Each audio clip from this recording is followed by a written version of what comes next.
Authorities are investigating a fire that broke out Thursday morning at the UNL Extension Center in Scottsbluff. KNEB.TV News starts right now. From your trusted source for news in western Nebraska and eastern Wyoming, this is KNEB.TV News. Presented by Platte Valley Companies, premier provider of financial services. Hello, I'm Ryan Murphy. This is KNEB.TV News, powered by Platte Valley Companies. Thanks for joining me. In our top story, around 11 a.m. Thursday, a fire was reported near the stage area in the UNL Panhandle Research and Extension Center auditorium. Scottsbluff Rural Fire Chief Carissa Schenk tells KNEB News that when crews arrived, there was an active fire and heavy smoke. We're clearing the smoke from the building, and the fire will be investigated. We did mutual aid Scottsbluff Fire to assist in extinguishing the fire and ventilating the building, and this will be investigated throughout the day. I believe the employees will be sent home for the day. She says about 6 or 7 UNL Extension employees were checked for smoke inhalation, but no injuries were reported. As of broadcast time, the cause of the blaze is still unknown. Well, the lucky winners of the top 2 prizes in the 26th Annual United Way of Western Nebraska Duck Draw were presented with their winnings Thursday in Scottsbluff. During the presentation, Scott Phillips of Scottsbluff told reporters he was driving when his name was announced as the winner of this year's Chevy Trax, donated by Team Auto Center, and he didn't believe it. A friend who was at the drawing called me and said, they just drew your name, you won the car. I'm like, no. I didn't believe her. I made her find somebody from the United Way and get them on the phone to confirm it. And then I had to watch the video before I actually really believed it. And quite honestly, it still hasn't quite sunk in. Connie Hubbard of Bayard was on hand to take possession of the 2023 Honda Pioneer side-by-side donated by Sandberg Honda. Kelly Sandberg said the company is blessed to be able to take part in an event each year. We just celebrated our 70th year last year in business, and my dad was a firm believer we have to give back to the people that give to us. And so that's the biggest reason we're doing it. Plus, it's a great fundraiser, and it benefits a lot of people. United Way Board Chair Bill Boyer said there were a ton of ducks sold this year, and he thanked the sponsors and public for supporting the event, which raises much of the funding that goes to the United Way's partner agencies. We'll have more news right after this. Looking for free instead of fees? Platte Valley Bank can help you keep your finances moving forward with no ATM fees. Whether you're headed to the lake, the mountains, or just to the grocery store, you can enjoy the freedom of free ATM access anywhere, anytime. Platte Valley Bank. You belong here.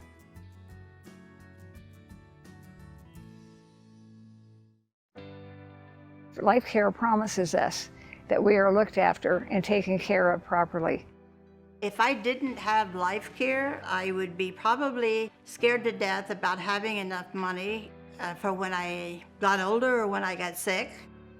Moving in here was an easy decision and in fact a no-brainer. I looked at it as actually buying long-term care insurance, and in retrospect, a good move. One of the things that convinces me that we did the right thing is no matter what happens, we will constantly be taken care of. The whole thing is just vital because you don't have to be worried about what's ahead for you.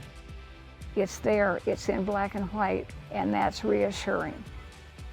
This is home. It has been from the day I moved in.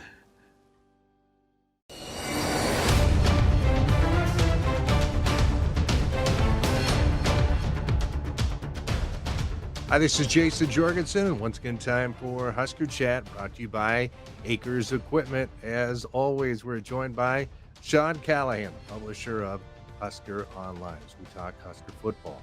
Sean, we have a win to talk about. It had been a while, but I thought all things considered, Saturday night went pretty well for Coach Rule and the Huskers. Yeah, it was everything we kind of talked about, Jason. I think Nebraska fans wanted to see a clean game executed, on all 3 phases. And we saw that collectively. I mean, Nebraska's offense comes out with a scripted drive, scores right away. The defense gets a 3 and out, then the offense has the fumble, but the defense responds, holds to a field goal. I thought that was a big early statement that the defense was going to be a problem for Northern Illinois the rest of the way. And then Brian Buschini punts a ball down to the 1. That allowed Nebraska to get a 14-3 lead at halftime. And the third quarter, to me, was about third downs. Nebraska converted 4 straight third downs on a 14-play scoring drive that ate up nearly 8 minutes. Nebraska held the ball for 23 plays and a better part of 12 minutes of the third quarter. And I thought that was kind of the quarter where they just took over. The defense stayed fresh. The offense wore them down, and boom. And Heinrich Haarberg finished it off, and they got that run of scores there to close out the game. It seems to me that if you get that kind of quarterback play, and he certainly did some nice things on Saturday night, that's a recipe that could work this year. That type of game could lead to some victories for Nebraska. Yeah, it's going to be interesting how they manage this, because Jeff Sims on Tuesday this week, and they go hard on Tuesday, Wednesdays, took 50 to 55% of the snaps, according to Marcus Satterfield. So what does that mean? I mean, is he going to be the guy this week? Are they going to go with Haarberg? Are they going to play them both? With the situation at running back with Gabe Urban Jr. out for the year, Ramir Johnson out for the year, do they know they need both these guys to run a little bit in order to have a semblance of a ground game? Because you need about 200 yards on the ground a game to win. In that ballpark. And you can't just get that from Anthony Grant. You need those quarterbacks to contribute, and you probably need Quentin Ives or Emmett Johnson as well. And you take out Irvin and Johnson, that's a big dent to getting to 200 that they've got to figure out here moving forward. Does allow Anthony Grant to be the man, and he's shown us before he's certainly capable if he hangs on to the football. Yeah, Anthony Grant, I think, responded. He looked good running the ball. And he's got just that opening shake and wiggle that the other guys didn't have. The ability to make the first person miss when the blocking's not there. And that a lot of times can be the difference between a 1-yard gain and a 4-yard gain. And that matters in a football game. So Anthony Grant, I thought, really, bounced back strong, especially after being benched a week ago and not seeing a single snap against Colorado. That was a real promising thing for Anthony Grant. You were at the press conference this week when Coach Rule made that announcement. Did the wind just kind of go out of the room when he announced that 2 out of his 3 running backs were out for the rest of the year? I'll be honest, I've been doing this a long time, and usually you have a fairly good feel when injuries are like that. And the way the game ended, it was really downplayed. I mean, Ramir Johnson he's kind of battled injuries for most of his career, and Gabe Urban Jr. spoke in the post-game press conference. So I don't think anybody would have imagined both these young men would have season-ending surgeries. Maybe one of them, but to lose them both, it's been a long time since Nebraska suffered that kind of blow at a position, that quickly. And you go back to even the spring, A.J. Allen transferred to Miami. You never have enough. There's always how are you going to play all these guys? Well, you never can have enough. We've learned that now. Look at the receiver room. They're down to basically 3 guys that can play at a high level, trying to get other guys ready. The running backs room is down to 1 with experience. And the quarterback room last week only had 1 fully healthy quarterback, Heinrich Haarberg. Today on Husker Chat, we're joined by Sean Callahan of Husker Online as we talk Husker football. Sean, what impressed you the most about Heinrich Haarberg? I was impressed with how it didn't look like the game was too big for him. And once he kind of settled in, he did a good job of making the plays that you need to make to win. Yeah, just his urgency. He went about it as a guy this might be my only chance I get. I better maximize this opportunity, because so much at big time Power 5 college football, let's face it, the recruiting rankings or the NIL or the handpicked guys get the benefit of the doubt. It's really hard for guys like Heinrich Haarberg to win a job and get a fair shake, just because there's so much pressure and things that can happen throughout a year. But Haarberg got his opportunity, and he looked like a guy that said, I'm going to maximize this. I'm going to do everything possible to make it so these coaches think about me as an opportunity or a guy that could be the starter again. I want to ask you about the black shirts. They're off to a tremendous start. Do you attribute this more to scheme or to players, or maybe a little bit of both at this point, because some guys have certainly stepped up and flourishing in what Coach White is calling? Well, they're playing a lot of players, and I think that's kept this unit very fresh. 35 defenders saw action on Saturday. That's about as many as you'll ever see, but 27 of those 35 played 10 or more snaps. I thought that was really notable when you look at how they're playing these guys, how they're rotating these guys. So many players are getting opportunities, and it's also created good culture because so many of these players now feel like they're a part of the success. Where you go back to a year ago, I mean, there was a game where Colton Feast played like 70 snaps on the D line. I mean, that's just not going to be a sustainable winning formula. I think that's the difference, though. When you have a brand new head coach, he's thinking about development, long play, where when you have coaches that are on the hot seat, they're coaching to save their job, and they're not really worried about developing players for the next 2 or 3 or 4 years down the road. How about this game on Saturday afternoon against Louisiana Tech? Louisiana Tech's got some issues. Their quarterback might be out. I think it's a really favorable matchup for Nebraska playing at home. That stadium, Jason, I mean, when you think about the context of where Nebraska football is right now, not having a winning season since 2016, starting out 0-2, the atmosphere at Memorial Stadium was incredible on Saturday night. And I think the look on the coaches' faces, and it's like, man, how did anybody ever mess this up? Like, how can you not win here? Like, look at this place. It's unbelievable the amount of support that this program has. There's nowhere in the world like Nebraska. And I truly mean that. We saw that with the volleyball day in Nebraska. We saw it with the football fans and the support, despite the lack of success it's had. So I do think the home field is going to be a big advantage. They caught another break with Michigan being a 2:30 game, not a night game, but that's going to be better for the atmosphere. So 2 straight weeks at 2:30. Favorable road Friday night game at Illinois. Illinois is kind of at a tough spot in their season right now. So they've got an opportunity. I mean, the Big Ten in general right now does not look like a great league other than the top 3 teams. And Nebraska is only going to play one of those top 3 teams. All right. Well, it's been a while since the Huskers have won 2 in a row. Hopefully that last year, Indiana Rutgers. Yeah, but it just feels like last Saturday night was exactly what everybody needed. Yeah, a great win, and now they got to stack another win on top of it. All right. Hey, Sean, as always, we appreciate your time and your insights. Thanks, Jason. That was Sean Callahan of Husker Online, joining us as he does every week for Husker Chat, and it's brought to you by Acres Equipment. I'm Jason Jorgensen.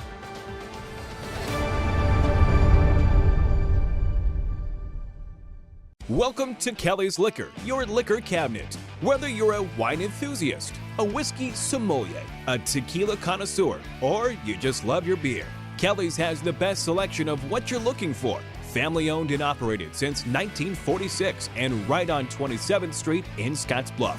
Come see us today at Kelly's Liquor, your liquor cabinet. And remember to be a good neighbor. Don't drink and drive. Kelly's Liquor, West 27th Street in Scottsbluff.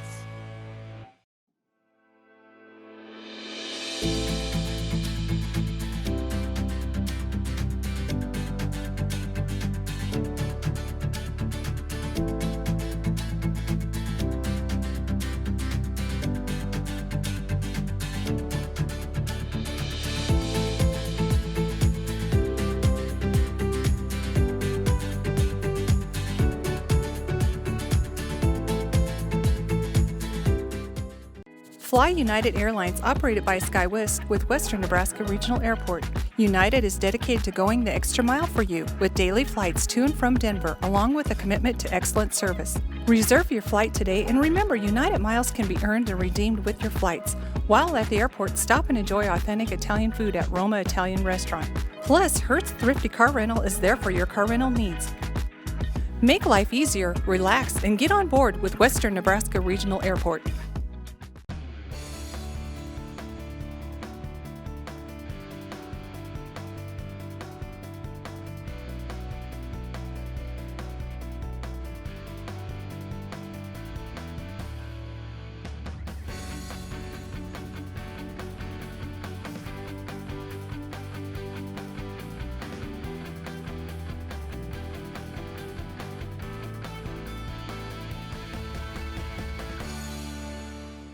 Now it's time for Fridays in the Fields, brought to you by FNBO, the Great Big Small Bank. I'm Jacob Roth, and once again, I'm here in Dawson County in central Nebraska talking with Don Beatty, kind of looking at this year. This is the first week we're not really focusing in on one of your numerous research projects that you've got going on, but What are we standing in here, and what is this year kind of look like as irrigation just kind of stopped? Yeah, we finished irrigation up about a week ago, and as you can see behind us, the soybeans are starting to turn colors. We've got a few beans starting to drop leaves. So we're probably 2 to 3 weeks out on harvest on this field. Right now, we're in the process of trying to get our gated pipe picked up, and we'll take any volunteers who want to help pick up pipe. It's a good exercise. Kind of looking at, you touched on the harvest side. Is this pretty standard for where a lot of your bean fields are sitting at in terms of kind of the phase? Obviously, if you stopped irrigation everywhere, is everywhere at a similar point? Yeah, this is about where most of our beans are. And we typically irrigate until they start to turn colors and drop leaves. And so we've got a couple fields that are a little further along and a couple fields that are probably greener than this. And that's one of the joys of combine and soybeans. They set their own schedule. No, they pick when they go. We've been focusing on soybeans. Jumping to the corn side of things, you said before we started recording, we talked on no year's ever the same. When it comes to this year, focusing on the corn side, what have you been seeing, and where's your corn sitting at?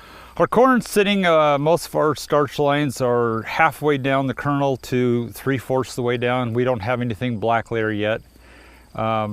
So in this area, the corn silage season is just wrapping up. There's a couple producers still finishing silage. We actually had a field chopped yesterday for silage. I got some friends that are starting on high moisture corn on the south side of the river, but on this side of the river, we're still, again, probably 3 weeks out. We've talked about research projects kind of this whole way through. One of the things that is the hurdle for a lot of producers to get over is that harvest time, getting all that information and getting all that data. What does that kind of look like when you're sitting in the combine, as we're just a couple weeks out, and by the next time we talk, it'll be that time? Right. So the collecting of the harvest data for these research projects is so much easier than it would have been 20 years ago. Now where yield monitors are very common in combines, and we have the GPS technology. All that the on-farm research program really wants is calibrate your yield monitor before you get into the field. Then while you're combining that field, don't readjust, don't recalibrate. And then typically they take the data off the card, and they know how to strip out the various plots out of that data. Now, some of ours are full-length 12-row wide strips. That's fairly easy. I can do that. But we have some of my research projects where they're only 12 rows wide and 300 foot long, little blocks scattered throughout a field. And that, I don't have that technology. That's where the folks, the grad students in Lincoln, get to have the fun of chopping out those harvest data. And figuring out, so it's real simple on the farmer end. They just send all the information there, send the card there, and they sort it out for you. Yeah, it is simple on the farmer end. Now, we do have some, just for the research reports, there are some data that we have to submit, like, they need a planting date, they need the varieties, how much fertilizer, what herbicides have been put on. All that background information is all listed in that report, so that if you were looking at the report from different farms, we can say, okay, yeah, you yielded more than this, but you did this for fertilizer, you did this for herbicides. And the secret to all this is that there's no secrets. I mean, whatever happens, happens. If you're going to be a part of the on-farm research, you got to be willing to share the successes and the failures. Yeah, the good, bad, and the ugly all kind of gets jumbled up into one. Before we go, kind of looking at what else moving forward here, 6 weeks-ish, where are you looking to be at that? Pretty well into harvesting, probably. What standpoint are you hoping to be at that point? Well, we'll be mid-harvest. The soybeans will be done. We'll probably midway through the corn harvest. And that's the other thing, is during harvest is when we start coming up with the crazy ideas what we're going to do next year for on-farm research. While we're combines, like, well, that looked different. I wonder if we can tweak this, or how about if we adjust this rate instead of that rate, or whatever. And there are, again, no bad research ideas. And so that's a lot of times when you're in the combine, driving down the rows, if you got some crazy idea pops in your head, just jot it down on a piece of note. Get a hold of your local crop extension specialist from the extension, and they'll work on a research project for you. We're wrapping up on the season. Now's the time, as you said, to start thinking about next year. Nebraska is very fortunate. In my opinion, Nebraska has the best extension program in the country. Many states have been paring back their extension programs. Nebraska's been expanding. And so if you have not visited with your local crop production specialist for a while, or your local livestock production specialist, go in and visit with them. They are very knowledgeable and can help you with your project or with your farm. Thank you. And again, that was Don Beatty here as we are in Dawson County for this week's Fridays in the Fields, brought to you by FNBO, the Great Big Small Bank. I'm Jacob Roth, and you're listening to the Rural Radio Network.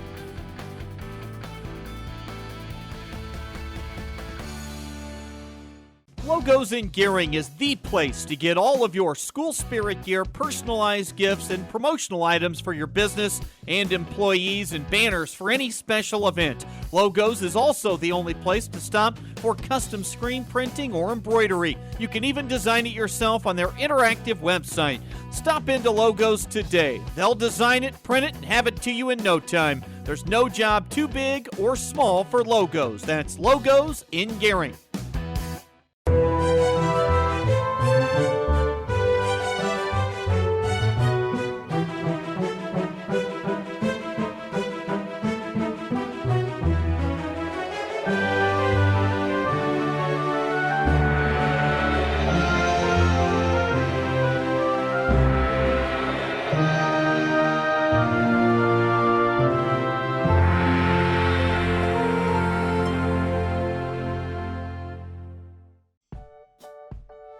Let's take a peek at your weekend community calendar, brought to you by Riverstone Bank.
The community calendar is brought to you by Riverstone Bank.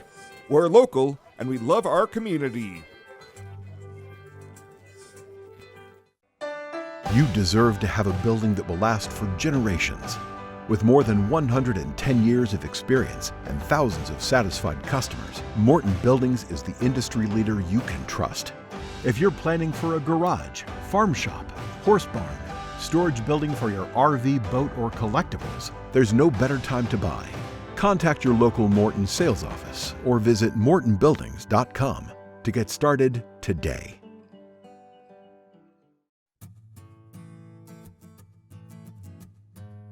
Tired of feeling stuck? Not sure if you are on the right track? Platte Valley Bank can help keep your finances moving forward with checking account options to fit your lifestyle and an online account chooser to make finding the right account easy. Control your financial future with helpful budgeting tools and automatic savings plans. Now is the time to enjoy the ride with Platte Valley Bank. You belong here. And finally tonight, the Scottsbluff Family YMCA is kicking off its annual campaign with a new event this evening. The annual campaign raises money for scholarships to allow individuals and families who may not otherwise be able to utilize the Y. This year, a truck wagon dinner will be held at the Trails West Camp in Scottsbluff, and the Y's Trevor Tykerob says there will be great live country music from Wyoming. One of the things we did is we got a band, Tris Munzik and the Innocents, and they're out of Sheridan, Wyoming. We're excited to have this group come and be our entertainment for the evening. Tris is a brother of he's the brother of Ian Munzik, who's pretty well made a name for himself in country music. So we're very excited to have him. The event starts at 6, and dinner will include ribeyes or chicken, baked beans, and corn on the cob. Well, that does it for us this time. Thank you so much for tuning in. Have a great weekend. We'll see you back here on Monday.